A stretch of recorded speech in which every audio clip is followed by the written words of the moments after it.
We've all seen the bracelets and the stickers that say WWJD, which of course means what? What would Jesus do? Jesus do? We've seen that. Perhaps the better question is WWYD. What would you do?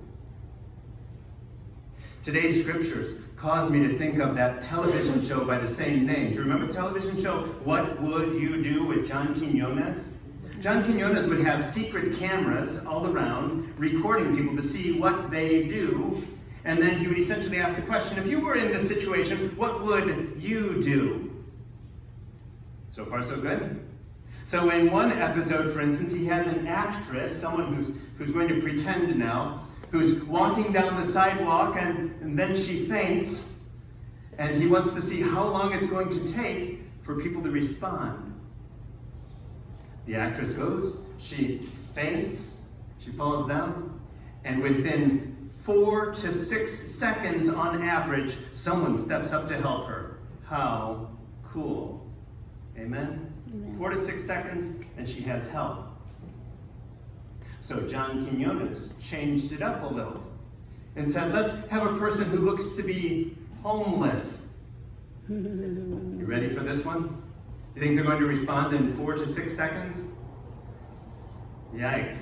So now he dresses up someone homeless, and that person faints and is down on the ground.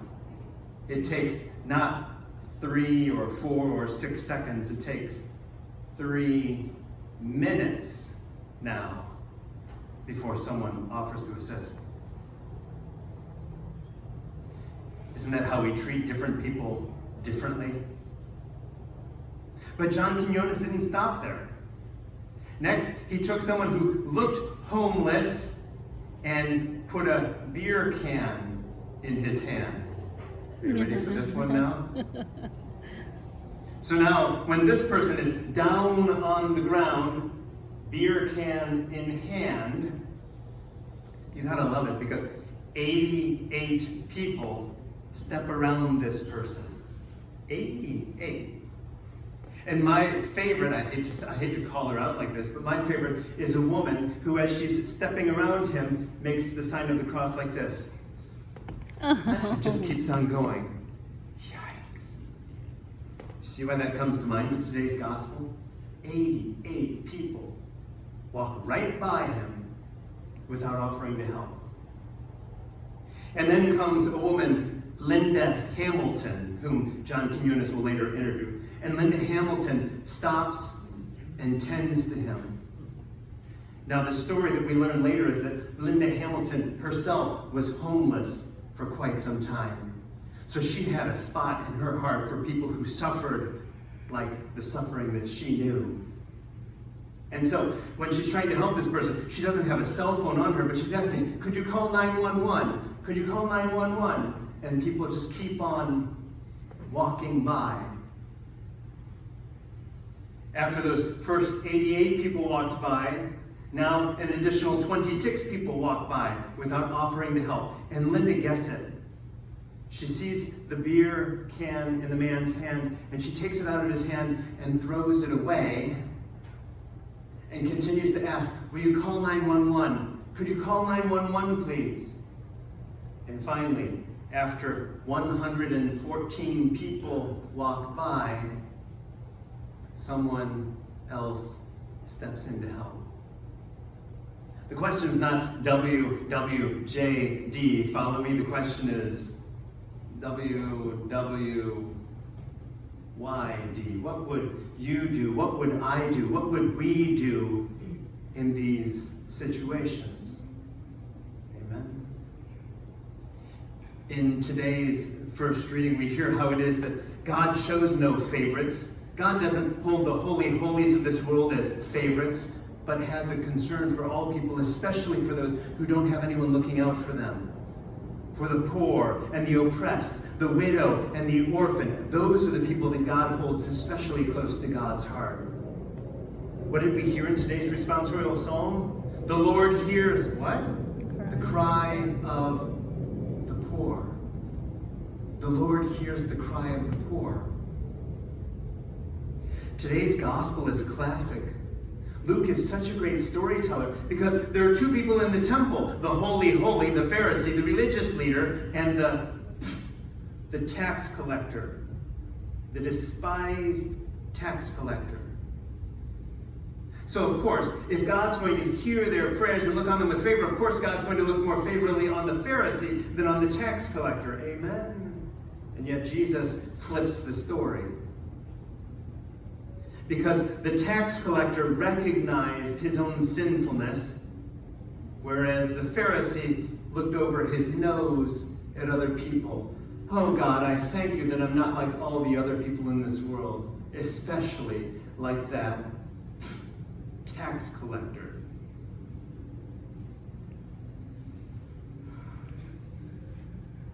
Let's be honest. Haven't we all looked down our noses at certain people?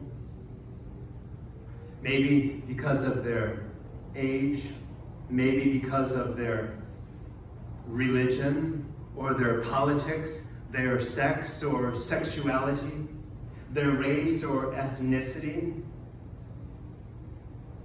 Earlier this month we celebrated Dia de la Raza, Columbus Day in English. But in many parts of the world we're calling it by other names, Indigenous Peoples Day or Dia de la Raza, the day of the race of the people.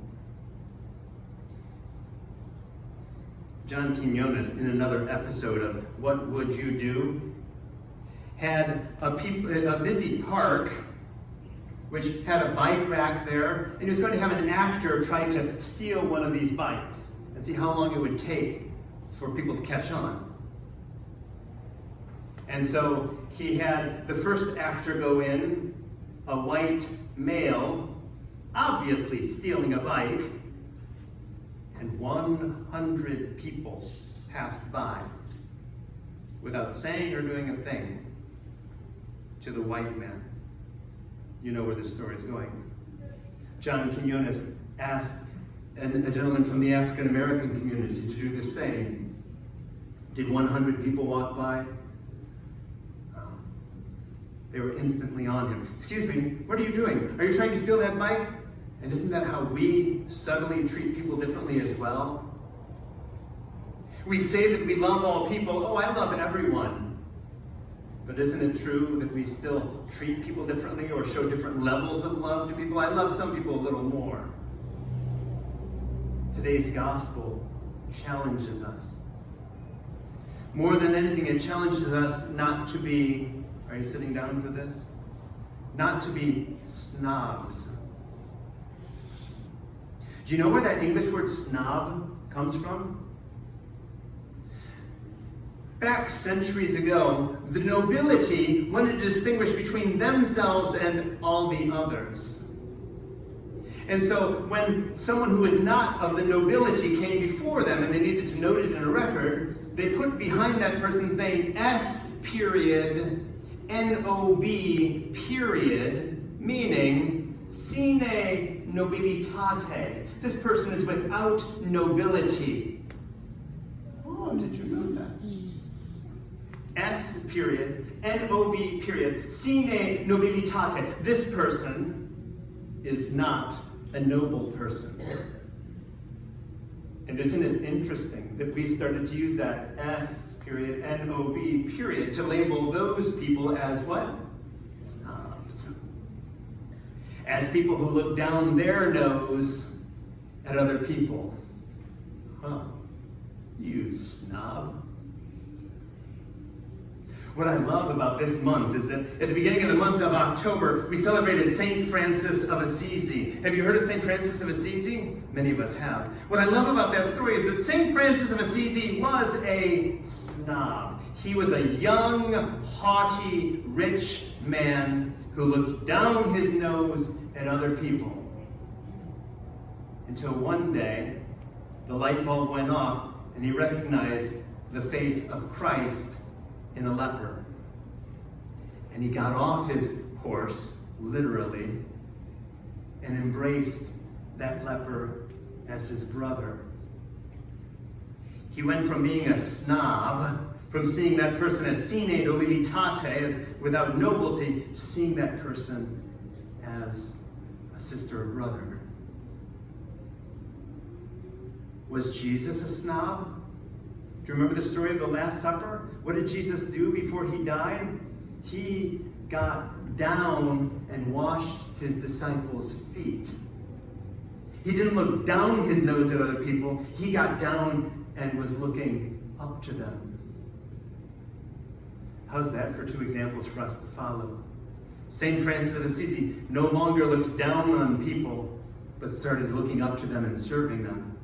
Jesus looked up to and served others, sisters and brothers. As we hear today's parable of the Pharisee and the tax collector, let's look in the mirror and ask ourselves, how are we treating different people differently?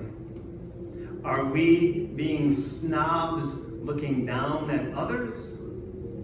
And or will we be more like Jesus, getting down and serving others and looking up at them?